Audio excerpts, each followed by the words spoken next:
Beltone Hearing Aid Center presents The Drive. Ready? The Drive. Elmore deep, left side three is good! From 30 feet, John Elmore! The Drive with Paul Swann. Welcome into the Friday, November 30th edition. Your drive begins now here on ESPN 94.1 FM and AM 930. A little bit later on, we're going to hear from Tony Kemper, Marshall's women's basketball coach. He's going to join us, victorious yesterday. Thundering Herd, the women are back in action tomorrow at the Cam Henderson Center. So you've got a busy day tomorrow. I'm a little fatigued from it already because we've just got so much. We've got Herd football tomorrow. We're going to go on the air at 9 a.m. at Roosters. They're not even open yet. They're going to crack the doors open for us. So, yeah, that's right. One more time, some boneless wings for breakfast. I'm down with that. And then we're going to have Herd basketball, 3:30 tip. Football's still going to be going on. And then after it's all said and done, we're going to wrap it all up in a nice, neat little bow, send it on its merry little way, and be talking about bowl games. That's right, bowl games coming up next. And now, tomorrow is important for a lot of reasons. Thundering Herd will find out where they're going to go. A lot of teams are going to find out where they're going to go. We've got some big matchups tomorrow. Number 6, Ohio State. They've got 21st ranked Northwestern tomorrow. That game's going to decide a lot in the Big Ten. Pittsburgh has an opportunity to wreck things. If Pittsburgh beats number 2 Clemson, do you drop Clemson from the Final Four, the playoff? Does a 12-1 Clemson losing in a championship game, does that knock them out? I don't know. I don't think that knocks them out. It should, right? But I just don't know. It's not going to happen, so I'm not going to worry about that.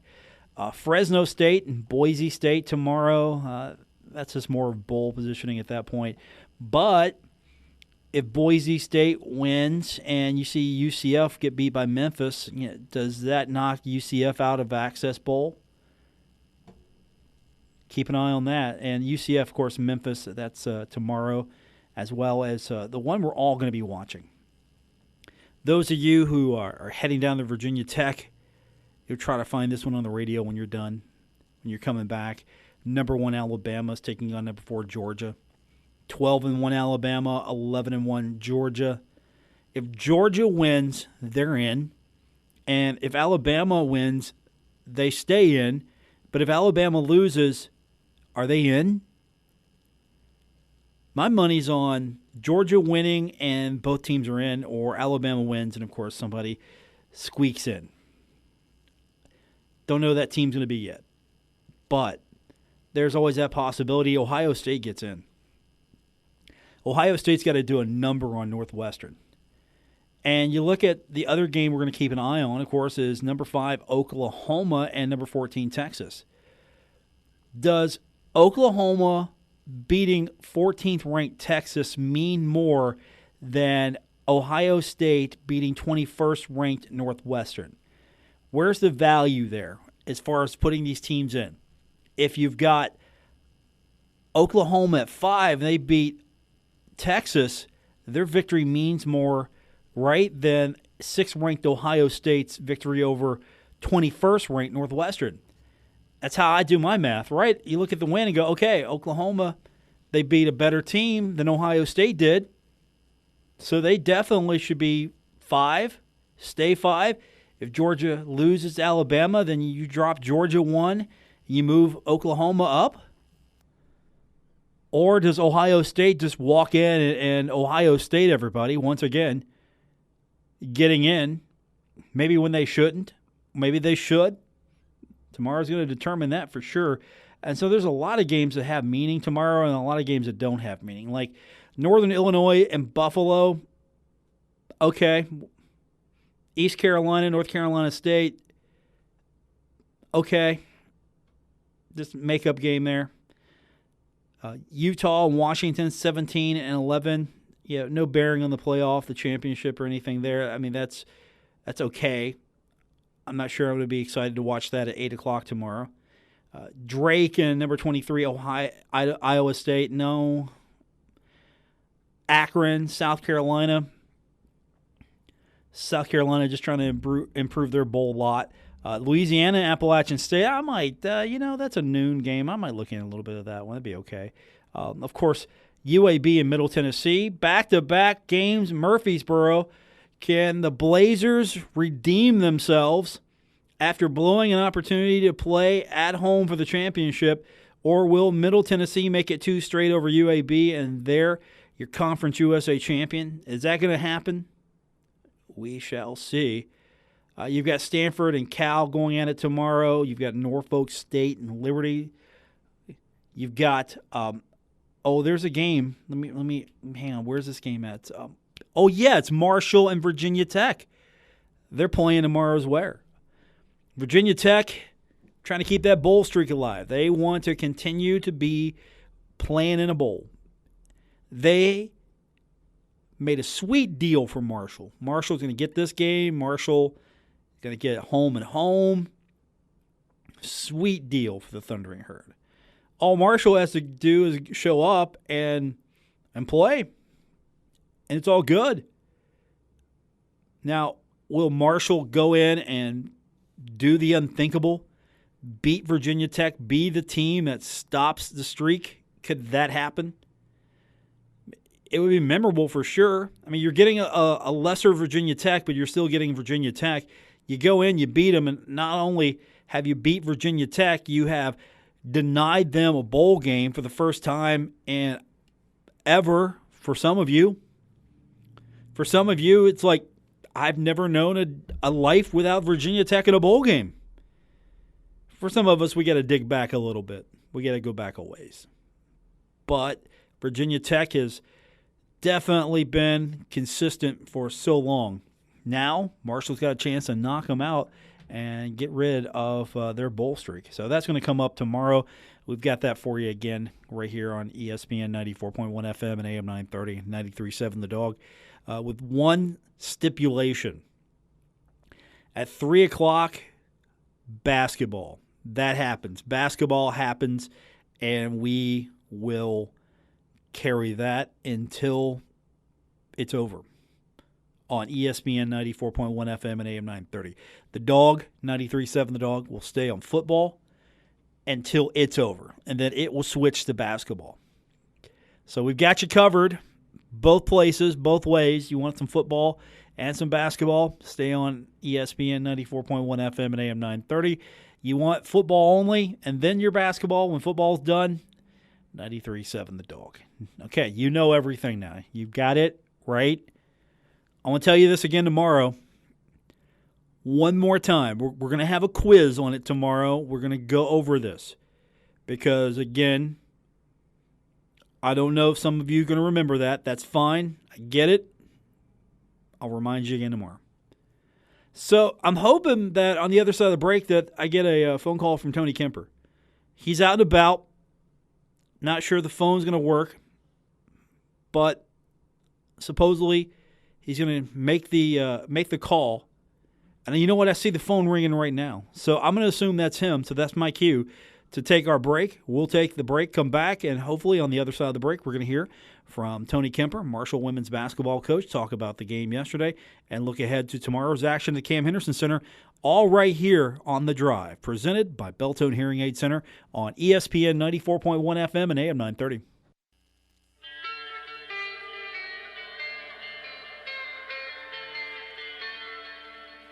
Now, back to The Drive with Paul Swann on ESPN 94.1 FM and AM 930.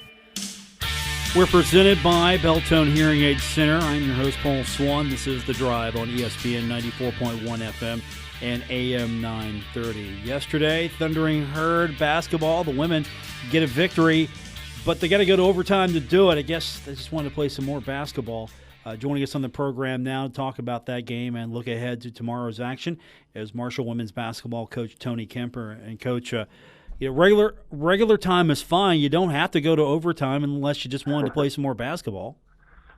Well, we needed it. I'll tell you that. We were proud of our team. You know, we needed that game yesterday, and we were down 5, I think, under 3 minutes, and you know, like you said, I would have loved to have had a little bit of breathing room and been comfortable down the stretch, but they did find a way get it done in extra time, and proud of their fight. I think we did get better last night, which is, I think, important for the group that we are right now, is just continue to learn and continue to figure out how to play together. And they showed some toughness last night to find a way to win it, and proud of them for that.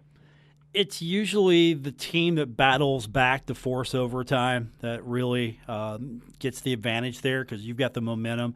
And you look at this game on the other side, I'm sure they were just, I don't want to say they were disgusted or down, but if you've got a team beat and then that team battles back, man, it's hard, isn't it? It's hard.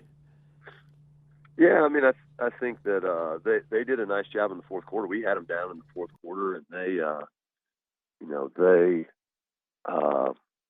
did a pretty good job they came out 10-0 in the fourth quarter and made some shots and kind of put us in a bad way. And then we kind of steadied our heads. And, Ashley St. Jean, who is coming back from an ACL, I thought she was really, really good last night. And she was very aggressive late, kind of brought an attitude that, late in that game we really needed.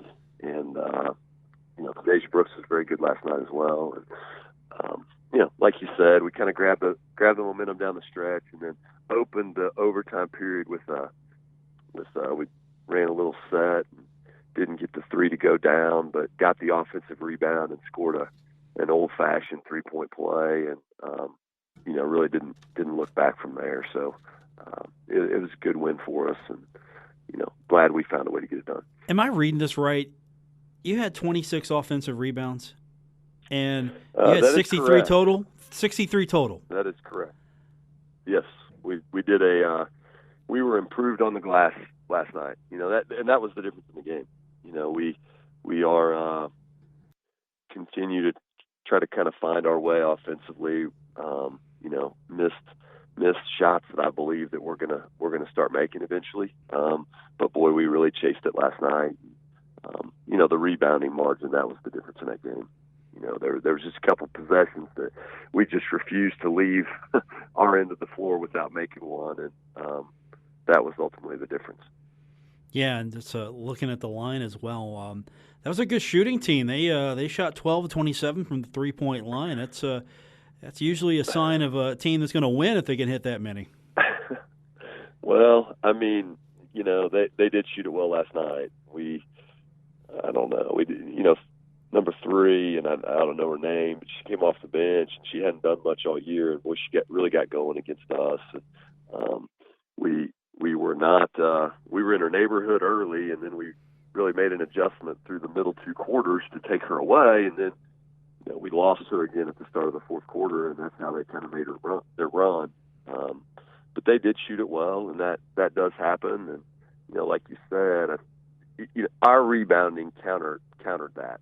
And if we don't do the rebounding, then we're not gonna sustain and find a way to get that done. Yeah, nice balance. So Shayna had 18, Khadija had 19, Taylor Pearson had 10, Kirsten Mayo had 10. You had a nice balance from your shooters. Yeah, we did have balanced offense. We had a lot of people make some plays. And as I touched on earlier, I just continue to believe that we're going to eventually, we are just not shooting the ball like I think we're capable of. And, we're going to have a night where we go 12 for 27. And I think that's, if we could have done that last night, then that's a whole different ballgame. When you look at the other areas of that stat sheet, if we shoot it, when we begin to shoot it, that's really going to help us. And, we didn't shoot it great last night, but we did find a way to corral 26 rebounds and make up for it. But we're a work in progress on the offensive and defensively as well. But we got to get some more ball movement. We've got to make the defense work a little bit, get a little easier shots that hopefully will start going into a little higher clip. Yeah, I usually look at the hustle points, kind of give me an idea of what that game really looked like when I can't see it. And in the paint, you had 36 points in the paint. You had more points off turnovers. You had more second chance points. You have more fast break points. Is this the best effort you've seen, or close to the best effort you've seen so far from this team? Yeah, I think it was. I mean, I think that when you look at, the fact that we've been in some tight games that we didn't find a way to win, and then, we go into this game, really an important game. We needed to get it.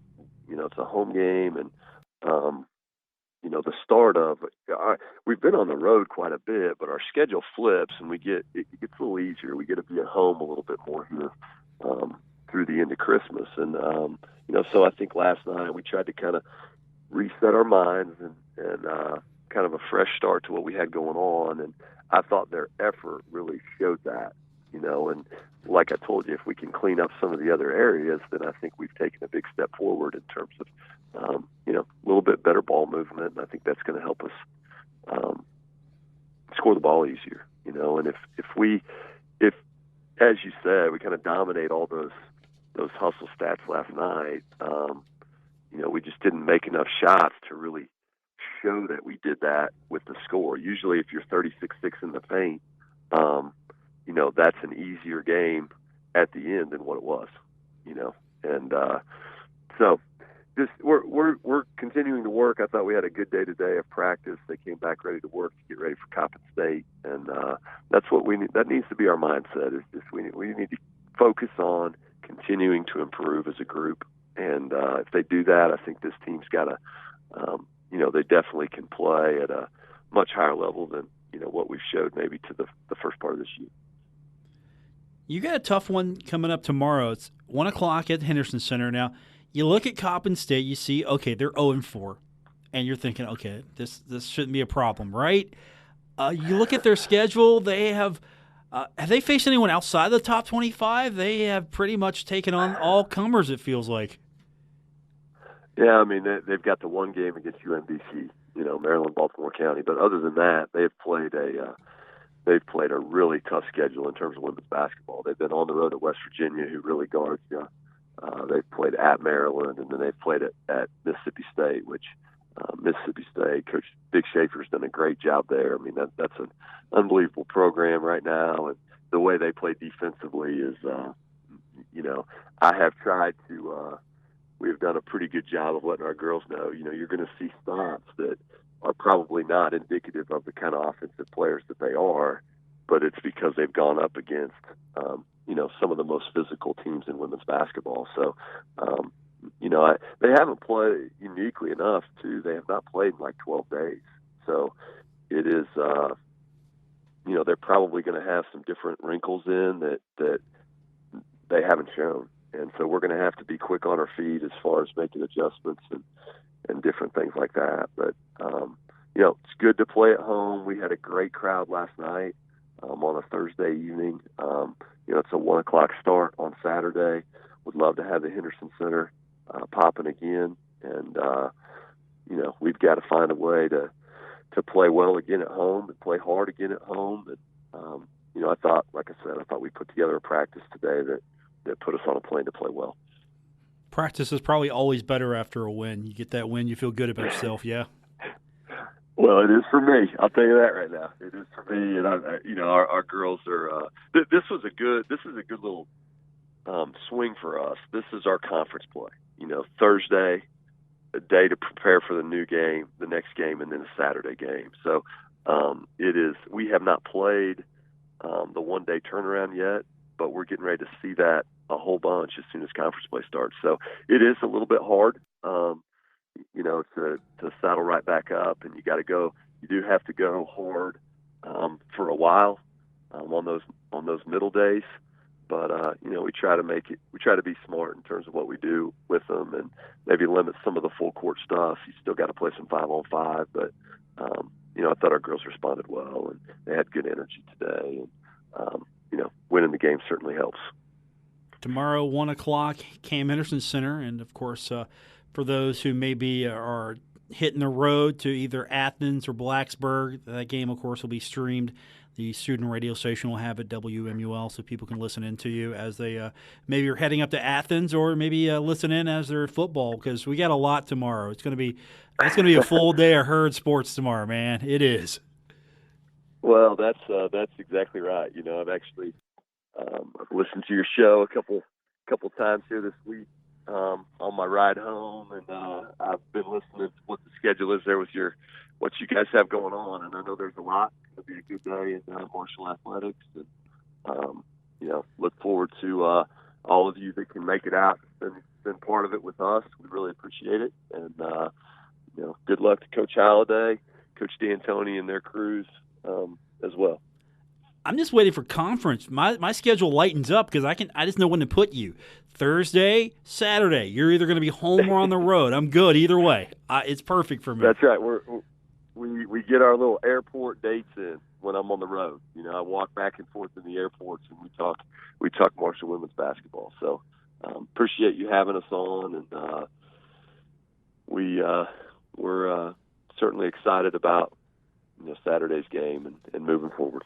Good luck tomorrow. Let's hope we get a victory, and then we can talk here in a couple of days about you going on the road to take on Wisconsin. But we got to take care of business first here on Saturday. We'll do that next week with you. Coach, thanks, sir. That'd be great. Thank you. It's Tony Kemper. Marshall's in action tomorrow at the Cam Henderson Center, 1 o'clock. Hey, if you're not going to Athens, you're not going to Blacksburg, you might as well head over to the Henderson Center. Right? Sounds like a plan. We got more on the way. We're going to talk a little bit about this men's game coming up tomorrow, and we'll talk football as well later on this edition of The Drive, presented by Beltone Hearing Aid Center on ESPN 94.1 FM and AM 930.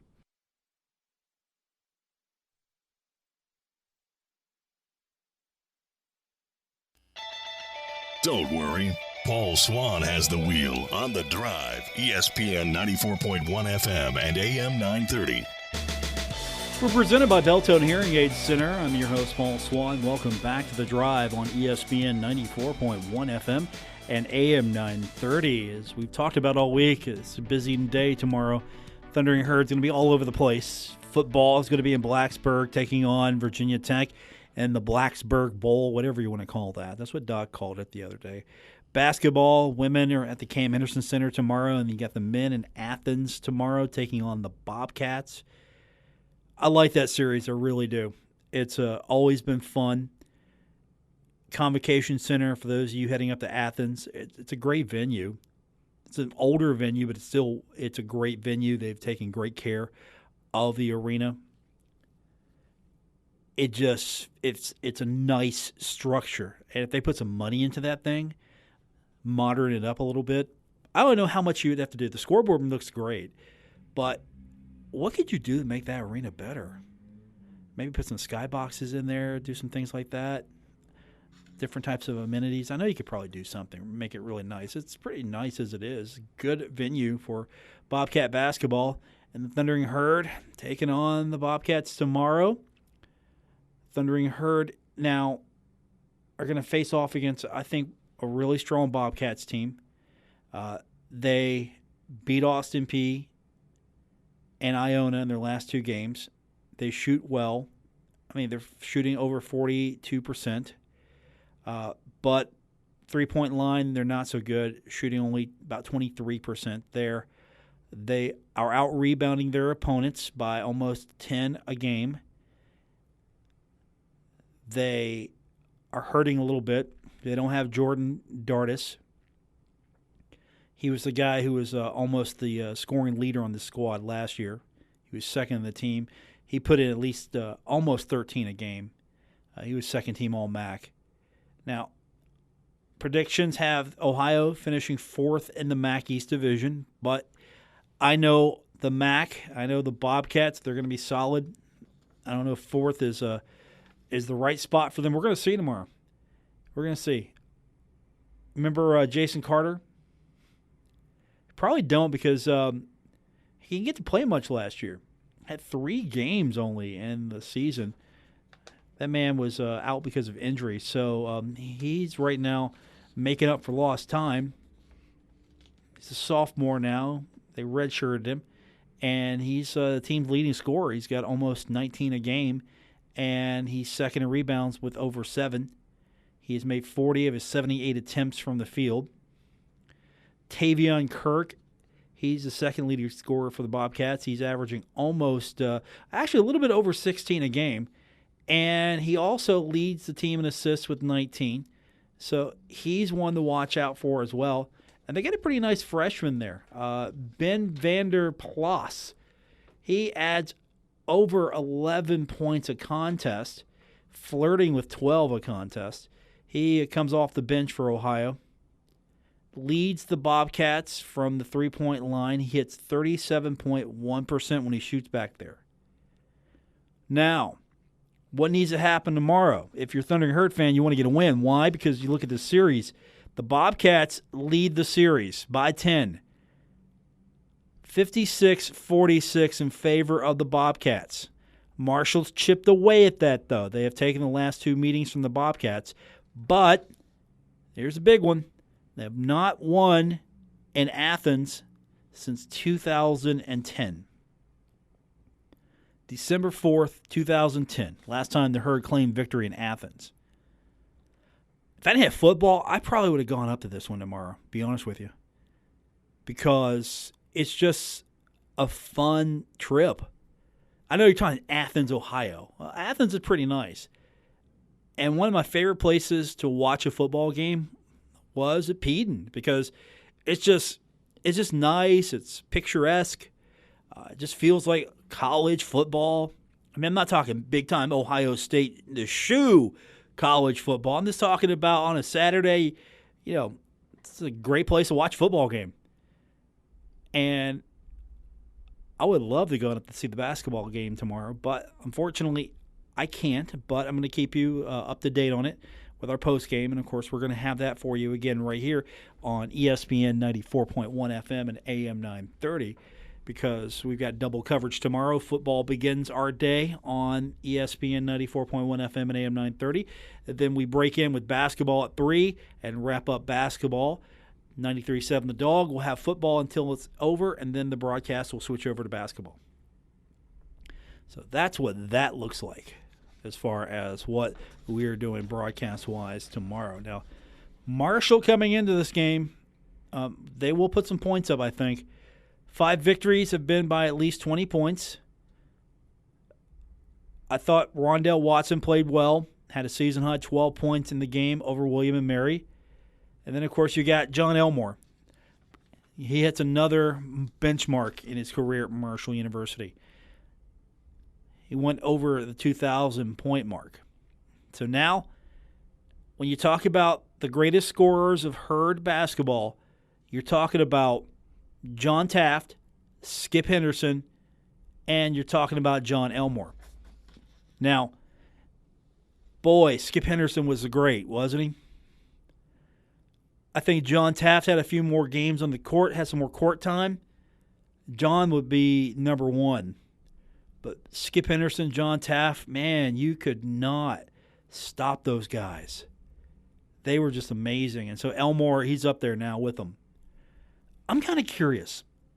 When it's all said and done, which one of these guys had more of an impact? Because when John Taft was on, man, you stop what you're doing and you put a hand to 15 in his face because he's going to hurt you. And this Skip Henderson was just a scoring machine. John Elmore is right there with him now. He's in the club. But I throw this out there sometime. If you could take one of these guys, just pick one, who you taking? I know you younger guys, you younger kids are going to say Elmore, and I get that. I like Elmore too. But if I'm picking this thing, to be fair, I think I'd be – then again, I've seen him play – I saw him playing live. Not on VHS like some of you have. Not on YouTube like some of you have. I saw him play live. I would take John Taft only because Elmore's career is not over yet. I'm going to see what he can do. I'm just going to eliminate him because his career is not over yet. And the fact that John Taft he feared him. His game was a little different, too, than for Elmore's. I think in their each and individual way, all three of these guys are greats at Marshall. I don't know if there's one that's better than the other, but boy, John Taft, he was terrifying. You saw him on the court, and the other team better know who he is, where he's at, and same for Henderson too, but John Taft was strong. I don't know who I take now. Think about this. I'm just going back in my head, because I got to make a case for Skip too, and then Elmore. I mean, Elmore makes people look like fools out there at times. I mean, he's like a hardcore wizard sometimes. He's going right, and then next thing you know, he's going left and right again, and backwards. So I don't know where I'm going with this. If I had to pick these, I don't know if I want to put myself out there and say, okay, I got to take one of these. Can I just not have all three? Just give me all three, and then we're good. Elmore has collected 4 games of 20 or more points, 6 points away from surpassing South Florida's Ultron Jackson, third most in Conference USA history with 2018. So he is on his way, moving up the Conference USA ladder. He's also moving up the Thundering Herd ladder. When it's all said and done, we're going to be hanging his plaque up. He's going to be a Hall of Famer. It's not if, it's when. I don't know if we're going to cast the statue just yet. We got to get the Hal Greer statue up first. Get the Hal Greer statue, and then we can work on the Elmore statue. Because I know we talked about that when they got into the NCAA tournament. The John Elmore statue needs to go up. But let's get the Hal Greer one cast first. Then we can talk. 304-399-8255. Toll free is 877-420-8255. We got more on the way. It's The Drive, presented by Beltone Hearing Aid Center on ESPN 94.1 FM and AM 930.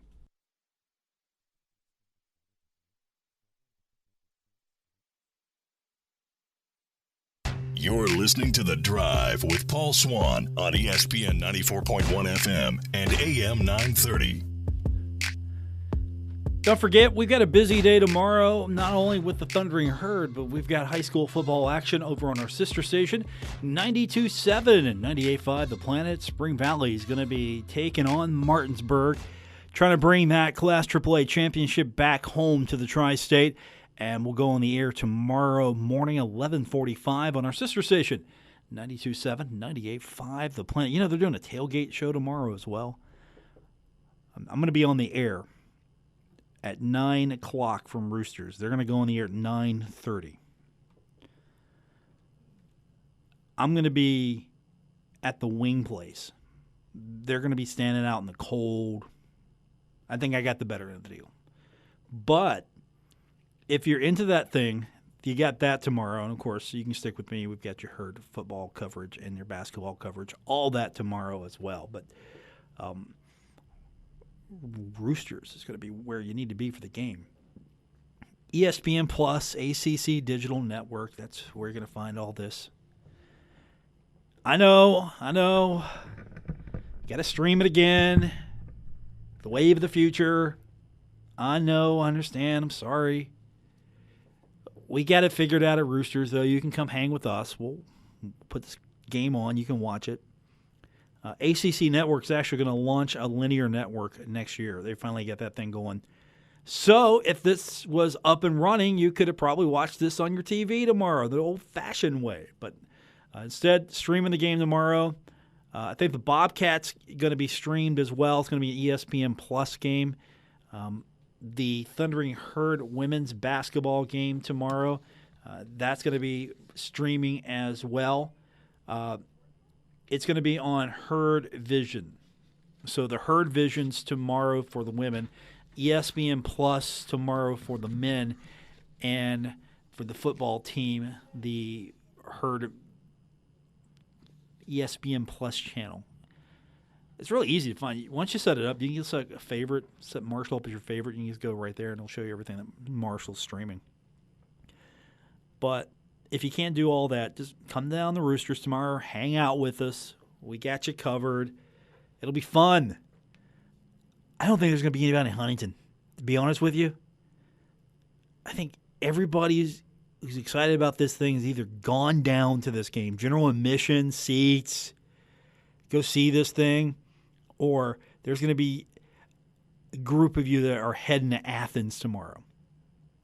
But I don't think he's going to be here. It's going to be me and Dave Walsh tomorrow at Roosters, and everyone else who couldn't make it. Y'all come hang with us. You got to stay here too, Gabriel, so you can't come to Roosters. Show producer does not get to go to Roosters, does not get boneless chicken wings. Chicken wings, honey mustard sauce, by the way, on the side. It's really good. You do that at Roosters. That's what you got to go with that. And let me tell you right now, if you're thinking, okay, I'm going to get an appetizer and then I'm going to get like the shredded chicken burrito, stop. Say no to the appetizer. Say no. Don't do it. Just get the shredded chicken burrito. Get the cheese on the side. Usually they just douse that thing with cheese and just say, no, I don't want that. I want it on the side. Get it that way. You're good. You will not have to eat for the rest of the day. Because I said, okay, you know what? What's good? Give me an appetizer. What's good? And the waitress, she said, hey, go with the nacho chips. I think that'll be good for you before you get that burrito. She was right. I was good. I don't think I ate for 4 or 5 days after that. It was good. But let me tell you, be smart about this. Or just go with the boneless chicken wings. Go. You can't fail there. That's always a good get. The salads are good, but go with the boneless chicken wings. Go with the chicken fingers, or get that burrito. The burrito rocks. I'll tell you that right now. The sandwiches are good too. So this is going to be our last time at Roosters, I think, until the bowl game. So here in a couple weeks. Basically, what I'm saying is we'll be back in a couple weeks, depending on when the bowl game is going to be decided. We'll find out everything and know more and have it all for you on Monday. We'll know where the Thundering Herd's going to go. We'll know what the college football playoff looks like. We'll cover it all on Monday. For our producer, Gabriel Sellards, I'm Paul Swann. Thanks for listening to this edition of The Drive here on ESPN 94.1 FM and AM 930. I'm going to go hibernate now. 9 a.m., man. 9 a.m.